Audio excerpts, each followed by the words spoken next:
So this is my video log for my independent study week 4. If we pull up the course plan for the independent study, the goal for this week was to profile and optimize Gunship, which I've been doing that for the last couple weeks already, so that work was already largely done. This week, one of the things that I got done was I fixed building P2 in release mode. When I was asking around on the Ogre forums for help with optimizing my usage of Ogre, one of the developers of Ogre pointed out that I was doing my profiling in debug mode, which can cause a lot of problems and introduce hotspots that don't exist normally. And I'd been doing that previously because I could not build P2 in release mode. I can only build it in debug, and I didn't want to be profiling Gunship or running Gunship in release and P2 in debug. Because I knew that would make the performance number, the runtime numbers not really comparable to each other.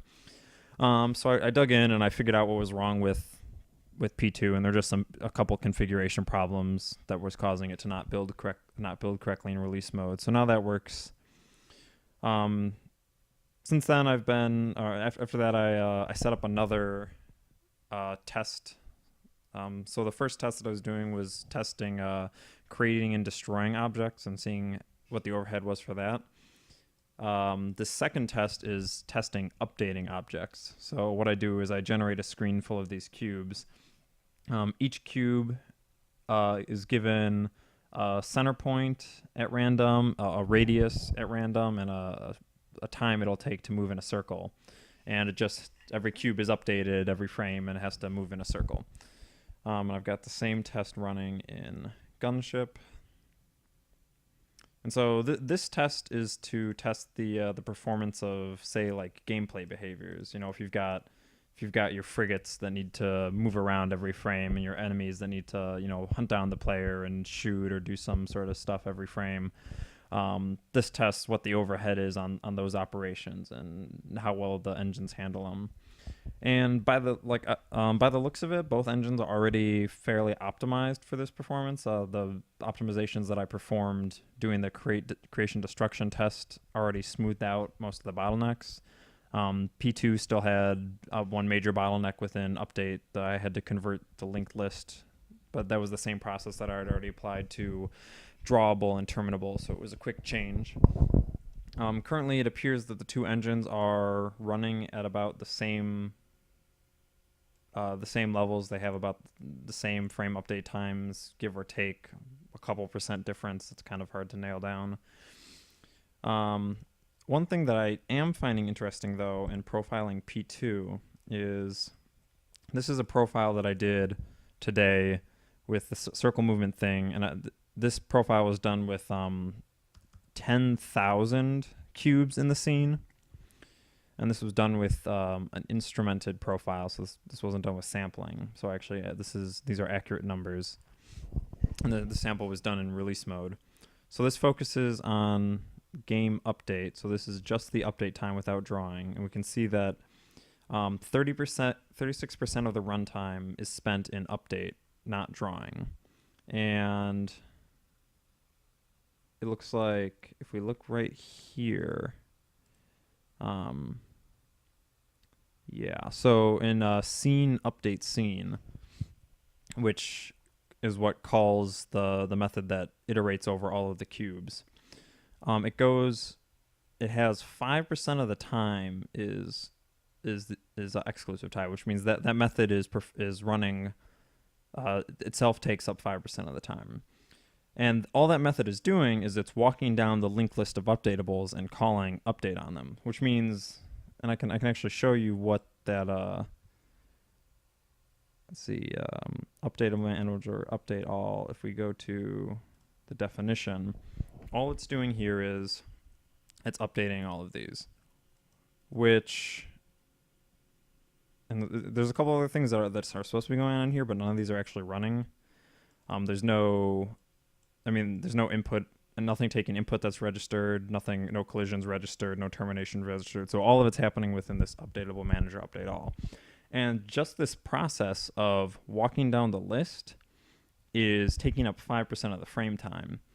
And you would expect that to take effectively 0% of the frame time. You'd expect almost the entirety of it to be happening. We would expect to see a circle move cube be taking up like 35 of that 36%. And it's not. 5% of that is 5% of the total frame time is just walking down the list. And my suspicion is that that's because the linked list does not maintain cache coherency, and we're starting to see the effects in P2 of the lack of considerations being made for the layout of data in memory. Unfortunately, I can't really confirm that hunch yet. The profiler in Visual Studio is supposed to have functionality for detecting cache misses and tracking last level and L2 cache misses. And I could, in theory, use that to make comparisons between Gunship and P2 and see if that is indeed the case. However, I can't seem to get that data to work in Visual Studio, so I'm going to have to look into it some more and see if I can actually do it with Visual Studio, or if I have to find a different profiling tool. I might just have to find a different profiling tool. I'm also not able to confirm that I'm not running into the same problem in Gunship, because right now I'm also running into some weird problems with the profiler in Visual Studio that I've been doing for Gunship. But I just wanted to point that out as something interesting that I wanted to start digging into, because this idea that Gunship takes a more data-oriented design approach and is deliberately meant to reduce things like cache misses. It's meant to be very memory friendly, and P2 is specifically not designed in that way. So I'm hoping that I can show that Gunship improves, is better in that regard, but I'm not sure of that yet. Now, one of the things that I am turning in this week, if we go to my student folder, is I'm turning in this overview document, a draft of this overview document. This overview document is what I'll be turning in for the midterm. Right now, I have 9 pages written up so far, and this covers the majority of the ECS framework that I've been working on for Gunship these last few weeks. I basically do a general overview of what goes into an entity component system framework. Talk about why I choose to use it and what I hope to get out of it using an ECS framework in Gunship. I talk about what the common elements of an ECS framework are, and then I talk about specifics of how I use it in Gunship, and what benefits I hope to get out of using it. I've also included a few references in here. I'm trying to cite the sources that I've been using to either help me understand ECS frameworks, or help me design the ECS framework that I've been building in Gunship.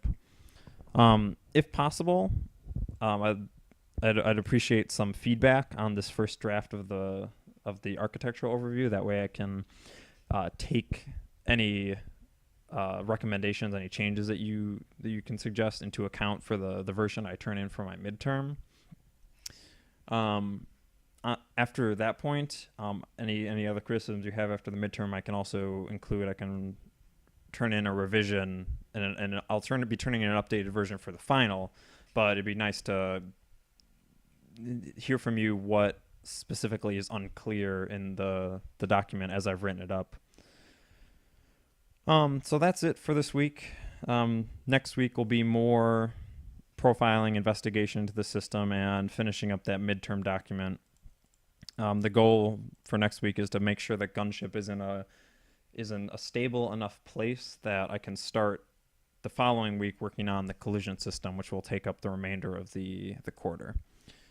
All right. See you next week.